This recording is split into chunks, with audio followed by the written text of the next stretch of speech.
worked for the U.S. Agency for International Development, had been to the United States without any problems, expedited visas, even worked for the FBI on a case that involved a terrorist in Pakistan, and was quite friendly with the U.S. government.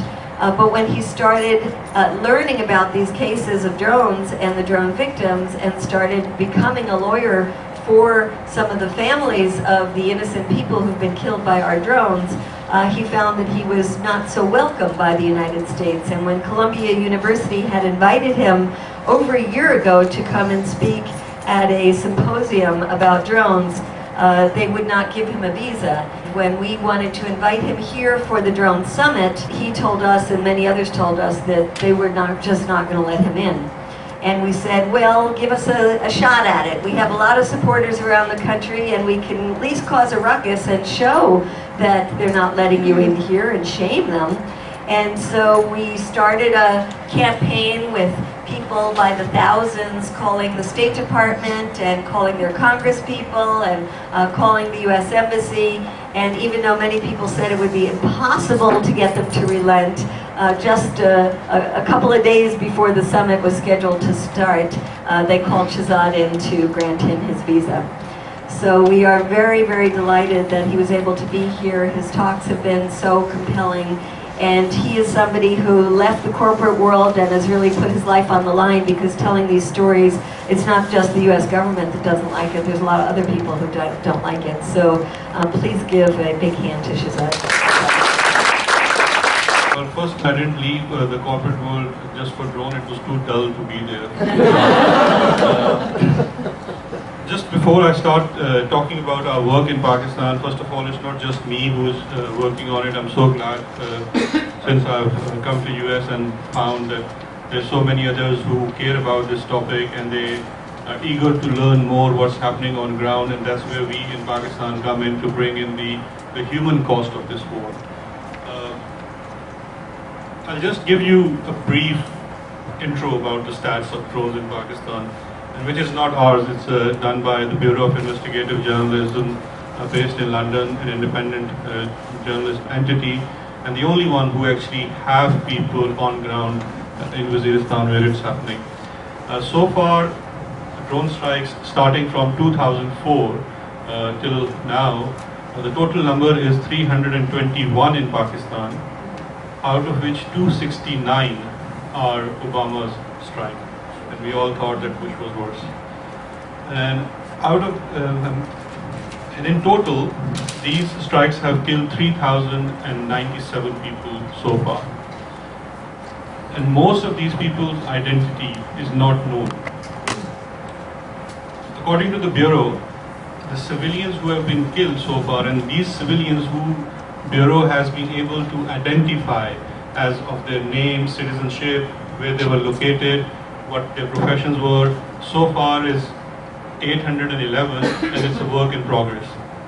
Children out of these people are 174. So it's not a smaller number, but US decided that 174 children were good enough, or militants enough, so-called militants, to be killed. The best part of this, these stats are that the named militant who US has unofficially, not officially because officially Madiha went to State Department last week and tried to take me along, and they refused to meet me. During that meeting they were calling the program alleged drone program. They don't recognize it. The number of named militants, and their militancy, by the way, most of people's militancy is just suspicion, but there is a bigger number of Al-Qaeda people involved in this number, but the total number of named militants is 175. So to kill 175 people, we have killed 3,097 people. So these are stats in Pakistan on drones. Now, it's important to understand where drone strikes are happening and why CIA has been so successful in keeping the secrecy. One big reason they have partner in crime with them is Pakistani government. And the second is the area of target which they have chosen, and obviously the militants have chosen, because no one here wants the militants to take over the world, but at the same time we do not want the military to take over the world, which is CIA or Pentagon.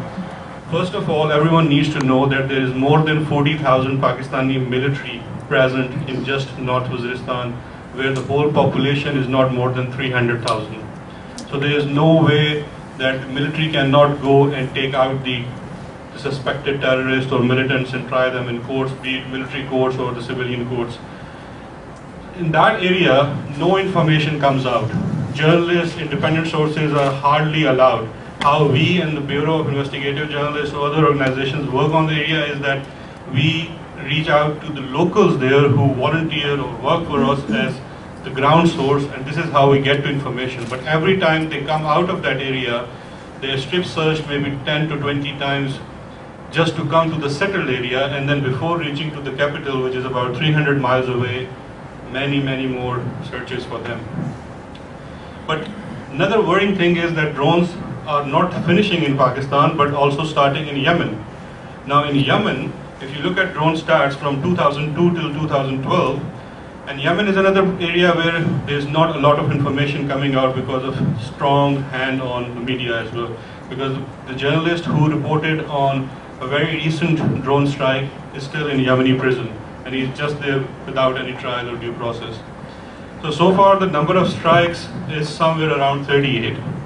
And out of, just in 38 strikes, they have been able to, or managed to kill 24 children, 105 civilians. The total number of killed is 651. And once again, names, identities, and the involvement in militant activity is not known. And I would also ask you to look into a very interesting paper written by an American general, currently even serving general now, General Michael Flynn. He is assistant director of DIA right now, and at that time when he wrote this paper, he was head of intelligence, American intelligence in Afghanistan. This paper came out in January 2010 in a journal published by Center for a New America Study. Now, according to him, he says that merely killing insurgents usually serves to multiply enemies rather than subtracting them. And this is coming out from a general who is in charge of intelligence. So if this is a fact in Afghanistan, why this is not fact in Pakistan, which starts exactly a mile after Afghanistan? The area which is targeted is same. People are Pashtuns, they are all Afghans by race, religion, everything is shared. And people who are living, they just have this border which is unmanned border, and they have everything shared. One family might be living on this side of the border, another side of the border. And by just killing these people, what we actually are doing, we are actually increasing the ranks of militants, because these people have no redressal available to them. I'll just talk about some of the people who we are representing. We are not representing any militants, although legally speaking, even their case requires representation in courts. But for sake of public perception, and in Pakistan, where we are the frontline state of suffering the menace of terror as well, we are not representing any militants in any court. We are representing all the civilian victims who the Bureau have identified, and some of them have been identified by our investigators on ground. Let's talk with Obama's first strike. President Obama's first strike came after 2 days of his inauguration on 23rd of January. That strike, that day there were 2 strikes. Immediately report 9 militant killed. Now in these 2 strikes, all civilians were killed. It was house of a person named Khalil Ahmed. He was a retired school teacher. His other brother, who was on wheelchair for the last 10 years, was also killed, along with other 5 male family members. And one youth of that family, Fahim Qureshi, who was a school-going child of 15 years at that time, was severely injured. He had to go through surgeries for months in Islamabad and military hospital. He has lost his one eye as well, and now he is fighting that case on behalf of his family. And he's out there, and he's asking that my house was attacked on this day, and 9 of my family members were killed. So, and then this is another fact which was also established in Obama's war book, where it said that the first strike actually took out civilians. Another client who we're representing, his name is Sadaullah. His attack is also important because his attack was reported initially having killed an Al-Qaeda linked Pakistani Taliban. Now, when we looked into that strike, that leader had been killed 3 times before and 6 times later. His recent kill came out 3 months ago, and I have all my sureties that probably he'll re-emerge again. I mean, I don't want him to probably be living, but I don't want to be taking his life and the others' lives out in the name of making us safe. Now, this attack killed 4 of the family members of Sadaullah. Sadaullah was 14 years of age at that time, and now he is without both of his legs and one of his eye.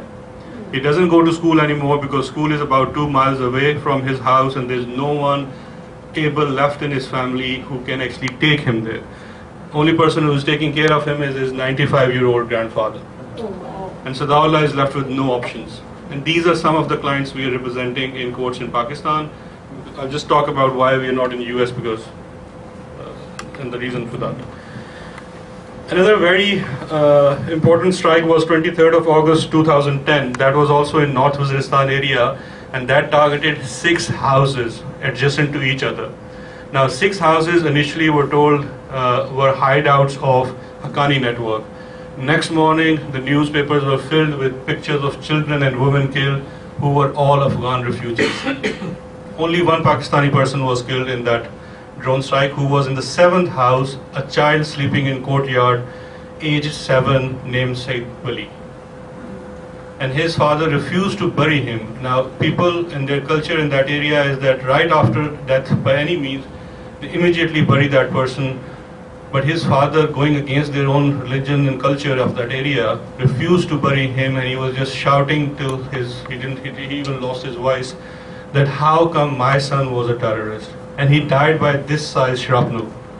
Now this tells you how precise the drone strikes are. Obviously they're precise. If you target this chair, it will only target this chair, but the shrapnel might go there and kill a person who has slim skull or is a child. That person can be killed with that small piece of shrapnel. And the precision is based upon the intelligence you feed to them, and the level of ground intelligence you have just seen in your own country, that Madiha Benjamin was allowed in talk of.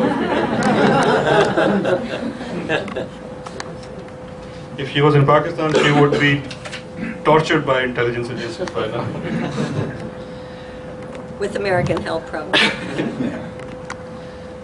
One just last client I want to talk about. So we started working in 2010 on drone cases when I came across first client of mine who came with a very simple question to me, that am I not Pakistani enough or a human enough who has any rights in Pakistani courts? Because he was systematically told by existing human rights organizations in Pakistan that no matter what happened to you, unfortunately we do not have jurisdiction in tribal areas, so whatever is happening there, it's unfortunate truth is that we cannot take that to the courts. I simply refused to buy that. I said no, if some wrong is being done to you, something can be done. So when I reached out to the human rights community, they seemed very doubtful about any success, but I think success shouldn't be a barometer for any work in human rights. So when we started working, there were different projects we worked on. One of the project was that information needs to get out of that area. People in the rest of the world need to know what's really happening on ground. You put human stories, human life stories, human sufferings out there, and then let people be judged how accurate drone strikes are and what is the human cost of all this war. We reached out to some of organizations in the US and in UK, and we came up with a plan of transparency cameras. So the idea was that we distribute cameras to youth of Waziristan and ask them to upload pictures of any drone strike, any militant strike or any military strike. Whatever they see there, they just take pictures and just put it out there. Now there is no connectivity in Waziristan, but they could send it to us or they could go to another city and upload it themselves. We just gave them the cameras without any ties attached, with very simple training how to operate cameras and how to upload pictures. Tariq Aziz, a 16-year-old boy, was the most motivated of that lot. We did with 50 initial people. We brought them to Islamabad. That week we had training for the camera receivers, and then we had some international jurists and international human rights activists gathered in Islamabad, and we had a drones conference in Islamabad where Tariq, along with other 150 tribals from Waziristan, participated. He spent 3 days, like many others, with us on 28th of October, he travels back to Waziristan, and on 30th of October 2011, he is killed in a drone strike while driving his mother to the doctor, along with his even younger cousin, who we believe was 12 years old. Now in that area, there is no birth certificate and people do not keep record and they do not celebrate birthdays. When this was reported by ABC, an ABC reporter reached to the CIA contact in Islamabad. He said, the contact said to him that yes, a youth was killed who was a militant. The guy was not 16, he was 17, as if they knew, because Tariq himself didn't know how old he was. And the other youth age is also doubtful, although they admitted that he was a child, but they said that they both were militants. If Tariq Aziz was a militant, he was in Islamabad. He was right 1 mile away from American Embassy, within the jurisdiction of all law enforcement agencies and police and everyone. They could have arrested him. They could have tortured him in Guantanamo if they wanted. At least that would have saved his life.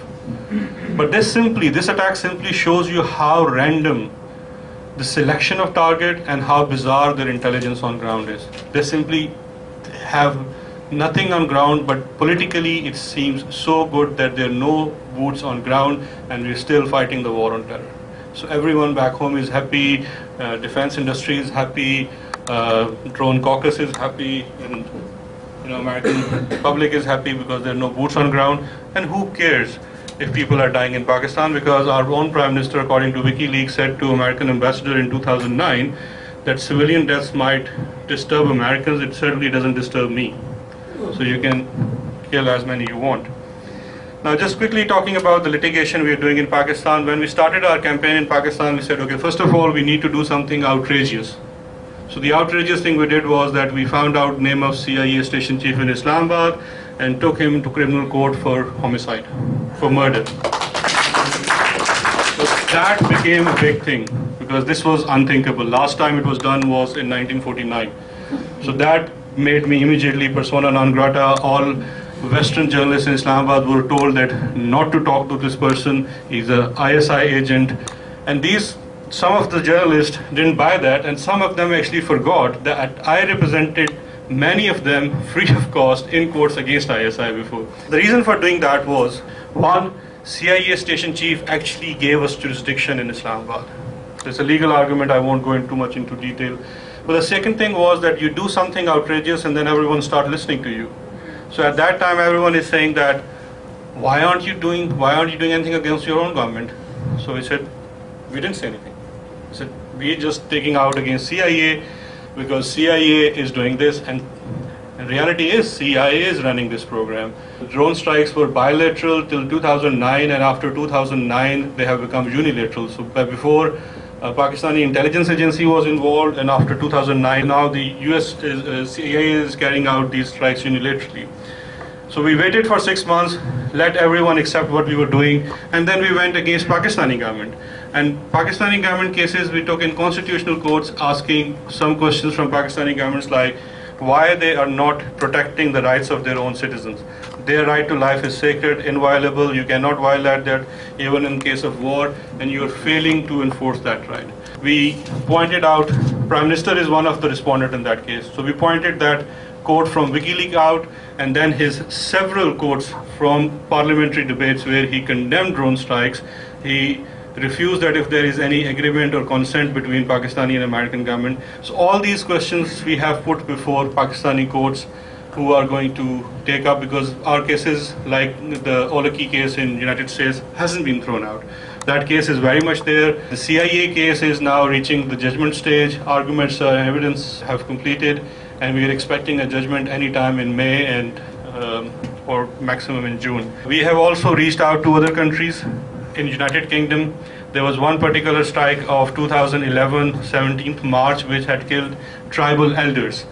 So we took tribal elders, a council of tribal elders, to a court in a high court in London, asking British government for their involvement in drones, because they are on record saying that they provide intelligence for drone strikes in Pakistan.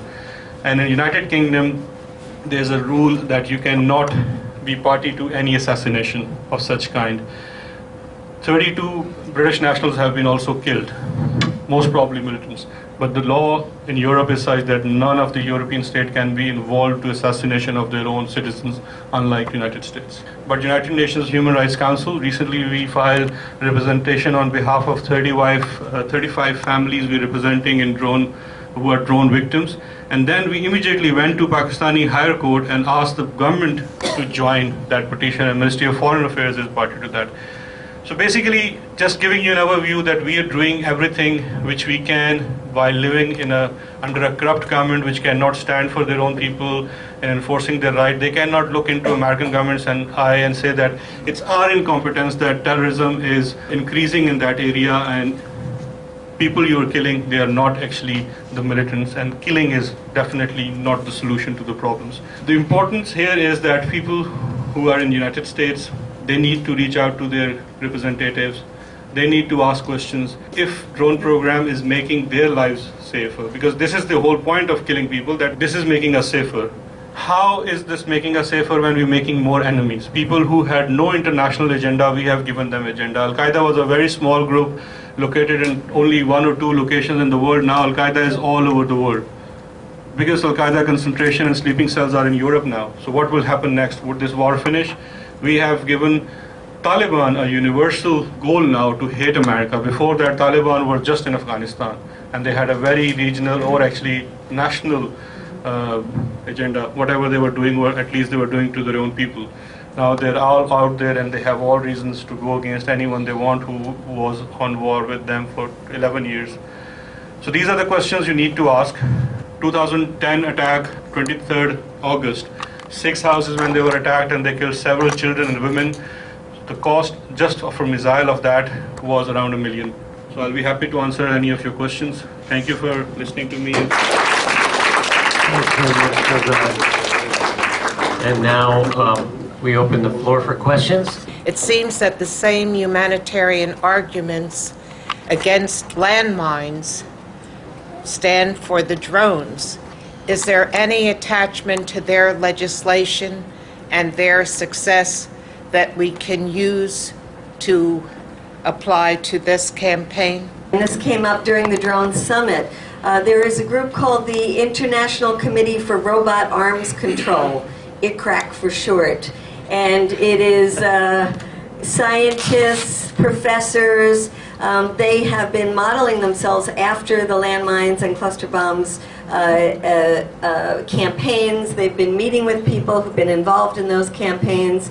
There's a problem, though, and I've spoken to Nobel Peace Prize winner Jody Williams, who was involved and got the prize for her campaigning around landmines, and she said landmines are chump change, and were chump change compared to drones. Drones are a multi-billion-dollar business right now. She's the one who really said, don't fool yourself, you're not going to get rid of drones. But we have to find some way to regulate them, unlike landmines where it's a campaign to get rid of them. The International Committee for Robot Arms Control, they're going with what they think is the easiest route to begin with, and that's going after the next generation of drones, which is in the research stage. And that's when you don't even have a remote pilot 10,000 miles away, when you have no pilot at all, that these are pre-programmed, called autonomous drones. They want to stop them from being used before they're started. So their campaign is to stop lethal autonomous drones and then sort of work their way back from there. But we were very excited to have a group of them with us this weekend in Washington, D.C., and they are stronger in Europe than they are here. You know, this is often the case where other countries are much better at trying to rein in our own military than we are. And so we're excited that there's groups in France. In fact, the French military, they say, is very interested in working with on this because they don't like the drones at all. Whether it's because they're macho bomber pilots and don't want to say, hey, I'm not going to sit in some little box and press a button, or because they really see where this is taking us in a world of lawlessness and chaos. But they are reaching out to allies around the world, both within the military, within governments, and of course building up a grassroots campaign. Okay, some more questions. Meantime, Medea, could you just clarify about an autonomous drone? I must say I don't completely understand what that's all about. Well, right now you have a drone that is, the drones being used are what they call drones with a human in the loop. So the human is the one that operates the drones, although not in the cockpit. They're the ones that have the sensors, they're the ones that decide when they're going to drop the Hellfire missile. When it's a pre-programmed drone, it can be told you are going for the heat sensor, you're going for somebody who has a weapon, you're programmed what it is that you're looking for. And these drones are out, and now they're talking about drones that can be up there indefinitely being refueled in the air, and they're just out there looking for their targets. Okay. Yes. My name is Greg Mitchell, and I have a question for the attorney from Pakistan. So you say that there are 14,000 military in North Waziristan and 42,000 civilians or something like that. So why do you think the use of drones rather than using the military that's on the ground in order to apprehend? Is there sort of a conspiracy theory, or why do you think that that's happening? The number of military present in North Waziristan is more than 40,000, and the number of the population in just North Waziristan is 300,000. President Obama, when he was on Google Talk and for the first time admitting that US is carrying out drone strikes in Pakistan, at that time they said that we are taking targets out in places where no one can reach, and Pakistani military or law enforcement agencies have no reach. So to counter his argument, Pakistani 7th Corps is in North Waziristan. Their headquarters is in Miramshah, and if you look at the stats, most of the targets are either in Miramshah or Datta Khel, which are 7 miles apart. So your corps is there, your lieutenant general is sitting there along with all his brigadiers and majors and colonels and 40,000 troops. So if there are elements, they should be just taken out. I think it makes job probably easier for everyone that you're just taking out targets who you think might be involved in the insurgency in Afghanistan, because that is the underlying reason for drone program in Pakistan, and that also is based upon faulty intelligence. The problem here is that it's not a conspiracy theory, but on one side we have seen United States complaining and CIA complaining that their ally in Pakistan, the Pakistani intelligence agency, is unreliable, but up till very recently they have been relying on their intelligence to take out drones. Now in this area, for human intelligence, it has to be Pakistani intelligence, otherwise there's no way of getting intelligence out of there. So they are themselves admitting that they're relying on faulty intelligence to take out strikes. So it's not a conspiracy theory, probably a fact. I'm Mel Duncan from Namba Peace Force. My question is, do you see standing in the International Criminal Court, other international courts, or perhaps even the United States courts for the prosecution of the Obama administration? Well, I have to say there is standing, but for that my government has to be taking that claim. As individuals, we have very limited role that we can play. As first step, we have gone to United Nations Human Rights Council and filed a representation on behalf of 35 families.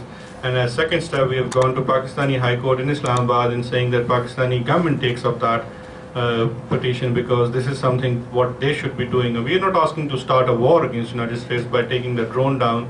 In an ideal world, they should be doing that.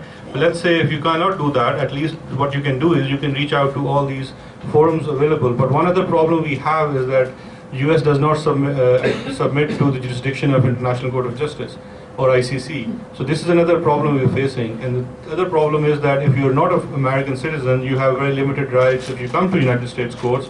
And ATS, which is Alien Torts statute, that provides very limited options available. And what has happened in Olaki's case, which was filed by Center for Constitutional Rights, it was immediately thrown out by US courts on the basis that we are at war and we cannot do these silly things. We have a declared war on Pakistan. No ma'am. There is no declared war. Declares war. Yes, there is no war against Pakistan or even with Yemen. And Pakistan is the front allied state in war against terror or war of terror. It's on the grounds of national security. Okay, let's see, I have some questions. Yes? My name is Joan Davis. I'm with the Grey Panthers, and it seems like this has been occurring since 2002, and it's 10 years already. And I think the first I heard about it was about perhaps the tail end of last year. So, or there was something April, there was a demonstration against something upstate New York. I think we have a very deep problem with how how our government uses secrecy. And I think we have to have a frontal attack on that. What shape that will be, God only knows. And we're certainly struggling with it. I wanted to say that they will, in all likelihood, since this is a toy for some people, aside from the fact that it's money, but it's a game. It's a way of playing. They have they want to improve and refine the weaponry. Well, they've done that. Perhaps we can have some, since we cannot, the genie is out of the bottle, we cannot stuff her back in. Can we have some kind of active limitation on further R&D as to refining the equipment and the exactitude of this weapon? Because it's disgusting, everybody knows that, so, but perhaps. I present that as an idea. How that can be accomplished, I don't know. Well, that's precisely what this International Committee for Robot Arms Control is trying to do. They're trying to stop the further research and deployment of the next round of drones. They say, think of drones now as you thought of airplanes when the Wright brothers were flying. This is just the beginning. If we could stop the next iteration of drones, that's what they're aiming for. But I think you're right. The genie is out of the bottle, whatever you want to metaphor you want to use. But it is a question about secrecy, and it's a question of being a big business, and it's a question of the American people being fooled into thinking that this is a good way of, a more humane way of getting people who are out to get us. So we have a lot of work to do, and maybe I should just take a moment to say a couple of the things that came out of the Drone Summit. One is really to say education, education, education, that we are a far cry where we can mobilize large numbers of people around this. We talked about having an International Day Against Drones with teach-ins all over the country, doing it on September 21st, International Peace Day, having the universities, the Occupy movements, protests at the bases where the drones are being piloted, do it all together on one day. We talked about reaching out to the faith-based community because we felt that this is really an ethical, a moral issue, that it's reprehensible to us that you would have people killing as if it were a game, not putting U.S. lives at risk, but willy-nilly, unlike Obama said, we're not doing this willy-nilly. I think we can say willy-nilly, we are deciding who's to live and die, being both prosecutor, jury, executioner. And so we want to get this talked about in churches, mosques, synagogues, and we're working with the Fellowship of Reconciliation to come up with a statement that they want to get religious leaders to sign on to. We also talked about the disclosure that just came out about who has permits for research of drones at home, and a lot of the best universities in this country. So talking to students, we're already working, or Ann just met with students at Johns Hopkins about trying to get them to have a campaign that would demand that they stop doing research on these weapons, and also they divest from companies that are involved in the production of lethalized drones. There's, I think, within the legal community, there's lots of new ideas of ways to take this into the courts. And we are pushing the human rights community, and I do want to say for any of you who have contacts with Human Rights Watch or Human Rights First, we were very disappointed. They did not come to the Drone Summit despite us having hounded them to come to the Drone Summit. They have taken a position that drones are not bad, that there just have to be more transparency about the use of them. And we feel that if we can't get our human rights community to come out with us and stand with us and say this is a gross violation of international law. Imagine if every country in the world thought it had the right to get itself a drone and kill somebody that it wanted to kill, what kind of world is this? So anybody interested in working with us in any of these areas or have your own ideas, please come see me or Ann over there or any the folks who will be at the table selling the books. Thanks. Okay, Kathy. I'm Kathy Fitzpatrick. I'm with Physicians for Human Rights. I wondered if you had the figures for how many are injured from drone attacks and have lost their homes. And then I just wanted to clarify, on those 3,000 plus, you said that only 175 were identified as militants. Was it the U.S. that made that acknowledgement, or where did that come from? And if I could just follow up with one sort of larger question to follow up what this other woman said. Are we in fact at war with Pakistan? Because it seems like we didn't share intelligence with the assassination of bin Laden. And there was this case of the drones killing the 24 soldiers. The U.S. refuses to apologize for that. I realize those aren't your cases, but do you have any sense of why do they refuse to apologize if they don't view it as friendly fire? First of all, the stats which I gave, the total number of injured is anywhere between 700 to 900. This is, I think, TBIJ's estimate. But we on ground, for example, out of all cases we are working on, we have about, I think, 10 survivors who survived the strikes and they were injured. But the total number of injured, and one reason of not having that many injured, because this is a very precise weapon which only kills. It doesn't take prisoners and it doesn't injure you. Most of the time it kills. People who are injured, they're either in the other rooms or they were in close vicinity, and that's how they survive. Pakistan and US are not at war, legally speaking. Pakistan is the allied state of US in this war. The strike, bin Laden strike, it was resented not on the basis that Pakistanis were either harboring bin Laden or they wanted bin Laden not to be apprehended. They retaliated on the basis of violation of their sovereignty. But this is, I think, the cost of Pakistani government for being quiet for 7 years on drone strikes, and when it happened, complete the military strike on ground, this was, I think, just the continuation of when US thought that it's quite easy to violate international borders and go into a country where you're not at war with. The recent incident, which is 23 Pakistani soldiers killed, they were killed in not on a drone, but in a NATO strike with 3 helicopters. So 3 helicopters actually assassinated 23 soldiers. It was a whole checkpoint on the borders, basically to actually, their job was to stop militant infiltration into the country, and NATO took all of that. Pakistan has been, and that's the reason there is no intelligence exchange anymore, and there are talks going on between US and Pakistan, but US says that we will not apologize and we can do anything short of apology. They're ready to give money and money for the soldiers' family and everything, but apology is not coming, and this time I don't think it's Pakistani government, it's probably the military, which actually looks really bad to its own soldiers for letting their own ally kill their own 23rd soldiers, and this operation was carried out for 2.5 hours. It wasn't very, come and go. So practically, yes, it seems that they are at war, but legally speaking, no.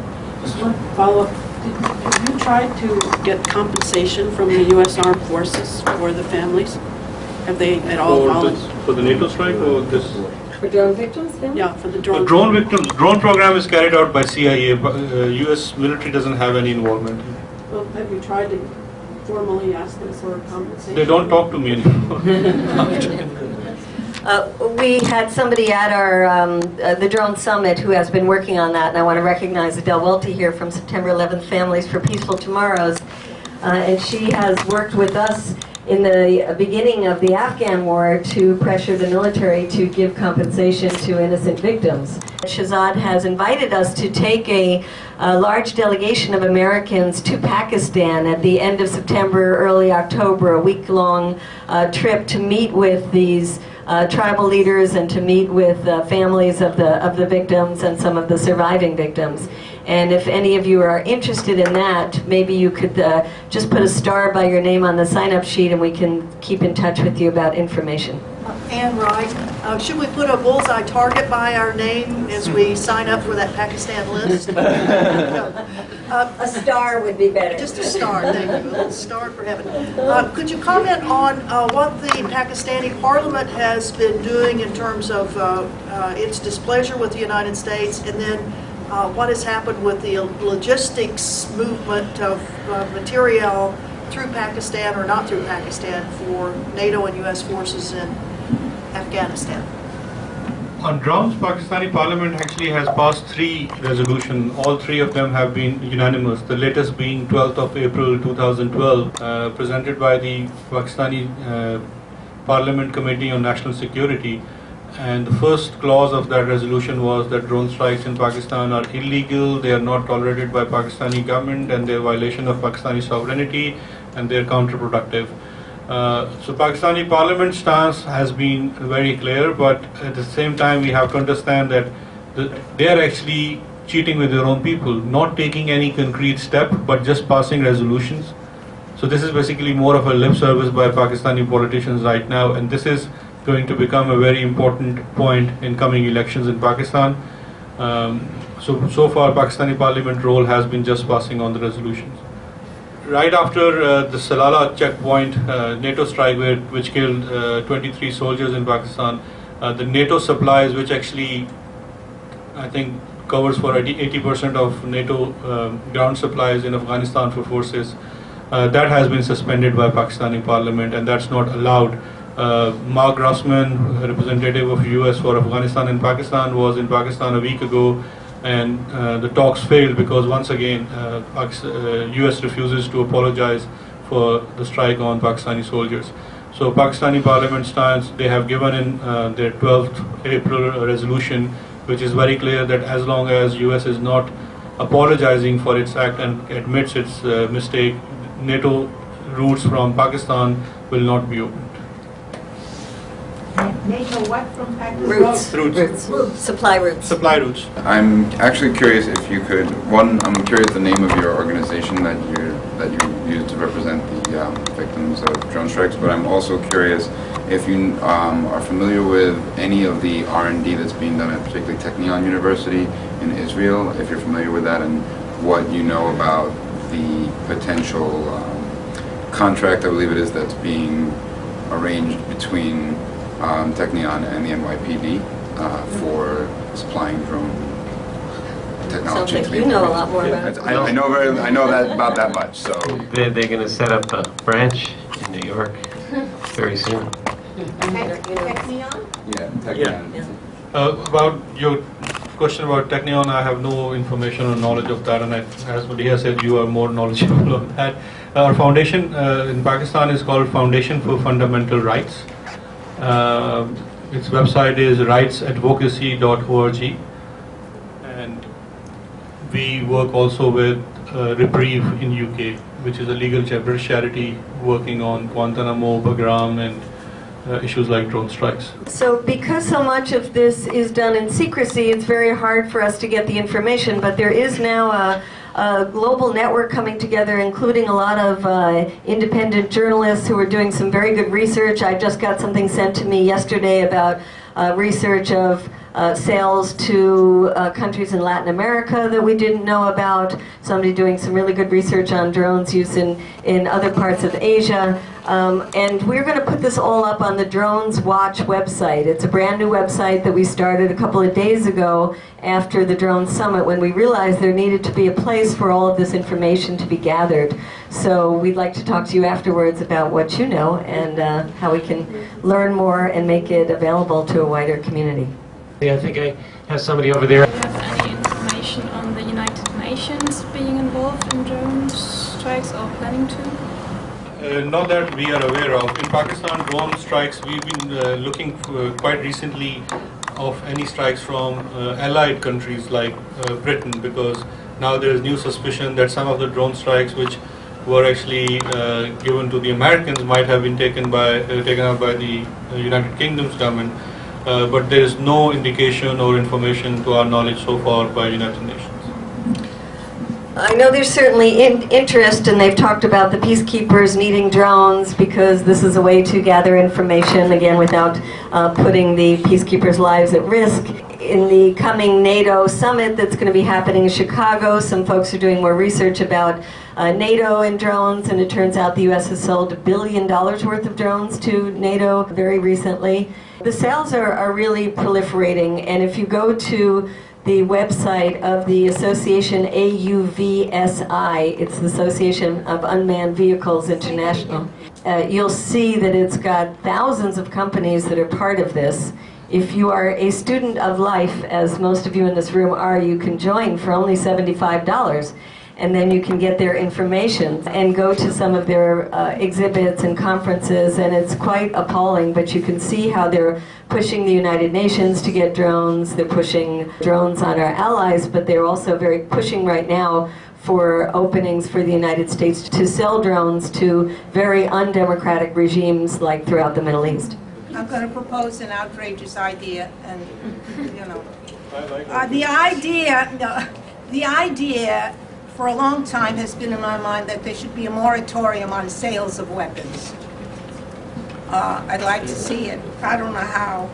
But I am appalled that we are selling them. That this is, you know, and how to fight that is what we need to develop.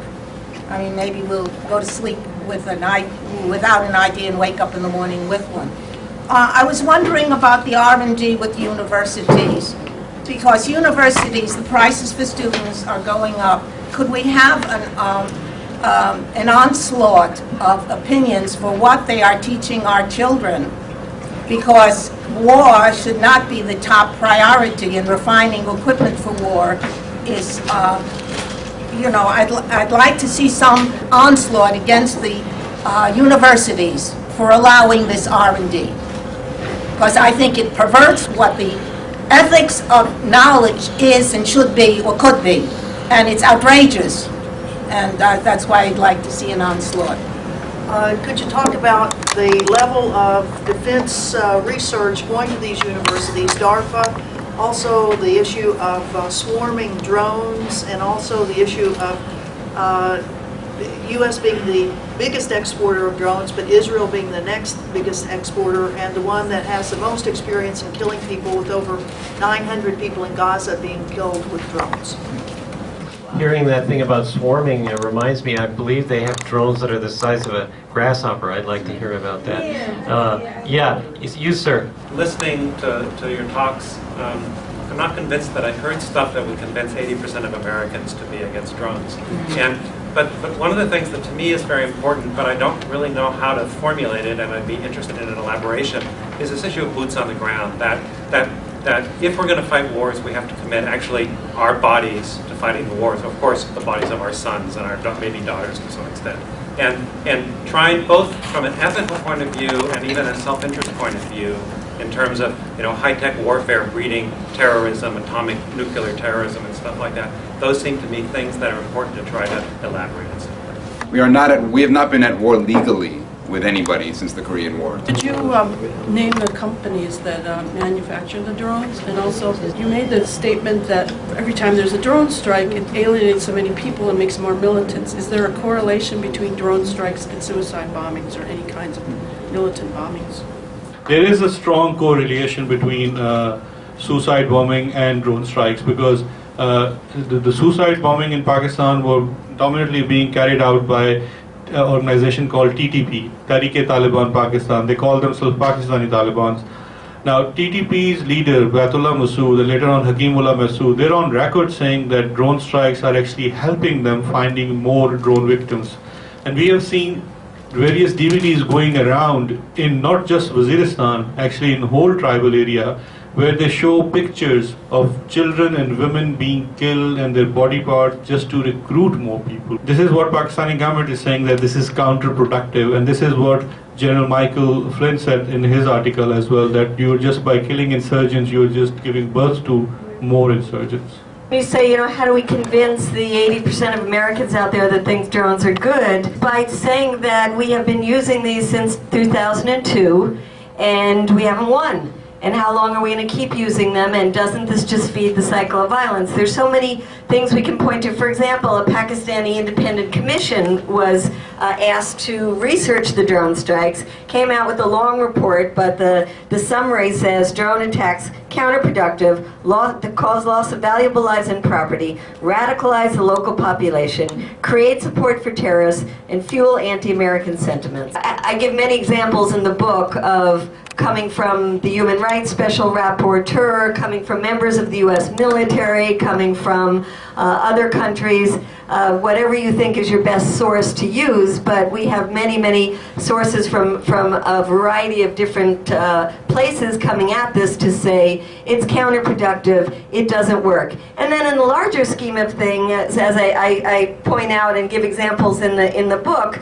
for example, there's a RAND study, not a radical study done by RAND, that looks at 268 examples in the last 40 plus years of terrorist organizations, terrorist groups, and how what has been their demise. And it shows that 40% of them were from good policing, another 40% were negotiations, and just 7% were from the use of military force. It just doesn't work. And we hear President Obama saying yesterday, we are talking to the Taliban. So we are talking to the Taliban. The end result is going to be negotiations. How long do we have to wait? How much do we have to prolong it? How many people have to die until those negotiations actually happen? I would say the drone strikes just keep prolonging it and keep feeding the military-industrial complex. And that goes into Ann's question about DARPA, the Defense Advanced Research Project Agency, that has been credited with really promoting this drone technology. And they do it in all kinds of ways, which is from getting hobbyists and citizen scientists involved, putting out a contest for $100,000 if you can make a drone that can fit in a knapsack. And yes, now there are drones that are the size of insects.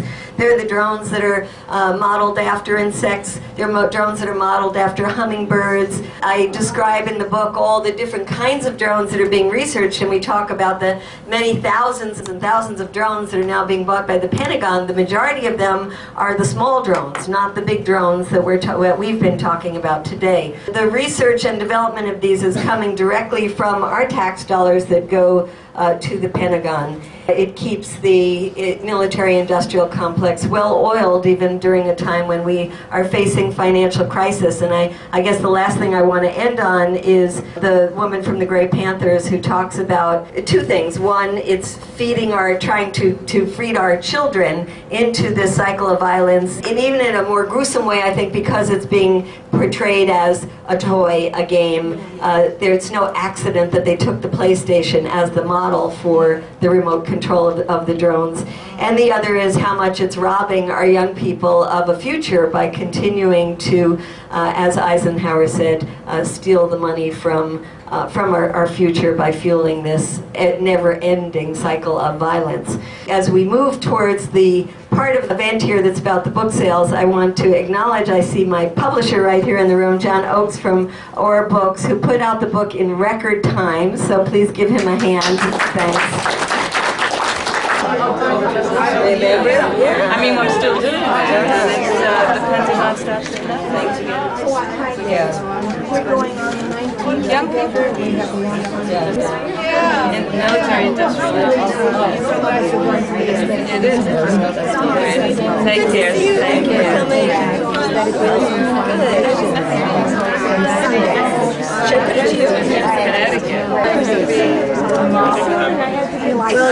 I thought you would We've been to Iran together, and she's done a lot of work around trying to stop the war with Iran. Yeah, and our group has chief cooking. did stop John Brennan the day before at 3 different places, at CNN, Fox News, and ABC, at 7:30 in the morning. He did look a little cowed. Oh, he was in shell shock by the time we got him the third time. A little scared. And then Medea got him the next day. It was like, what in the hell? She got him again. Yeah, well, we got him 3 times on Sunday, and then she found out kind of at the last moment that he was speaking over at the Wilson Center, so she raced over there and got in, and then, but if she's in any place, boy, you know that stand back. You guys are on the front lines. We're just we're just a publisher. We need those publishers, you know. Well, it's too bad. There's so much to get upset about. There is. In very simple terms, could you explain the flaw in the good guy, bad guy logic that excuses the U.S.? I mean, the U.S. kills people around the world. Sometimes we call it war or police action, whatever. And we explain to the public that it's okay to do that because we're killing the bad guys. Whenever government goes after the bad guys, to make themselves good, they have to do things right. And doing things right is doing within due process of law. So this is first thing which governments need to do. And second thing is that we have to really challenge now that have we really been going after the bad guys? Because, 10 years of war and we are still at war. And a war which we haven't won, where the whole world, all nations went against a couple of nations, or not even nations, a group actually, smaller number of people. And after 10, 11 years, we haven't won that war. So it means, we didn't go after the bad guys. We've been just killing people who were not even involved in this whole bad guy and good bad thing. So the bad guys means that they're pretty much out there. So we just have to now think of another strategy how to deal with them, because killing hasn't worked for the last 11 years. Well, to put it another way, there once was an evil empire, and Uncle Sam was the name. As you made it kind of clear today, the people we kill are people who are defending their country's sovereignty. Yes. And that's what we call the bad guys. Yep. So when we illegally invade another country or do some violation of their sovereignty, it is appropriate that we're the bad guys and the people who resist us are the good guys. So we just committed a crime of violating their sovereignty, killing, destroying, whatever. I agree on that, but by going after the bad guys in a bad way, in an unjust way, we just made ourselves all bad. Now that thin distinction between good and bad has gone. It has blurred somewhere because we just made this war of people who are fighting for their self-rule, their self-independence.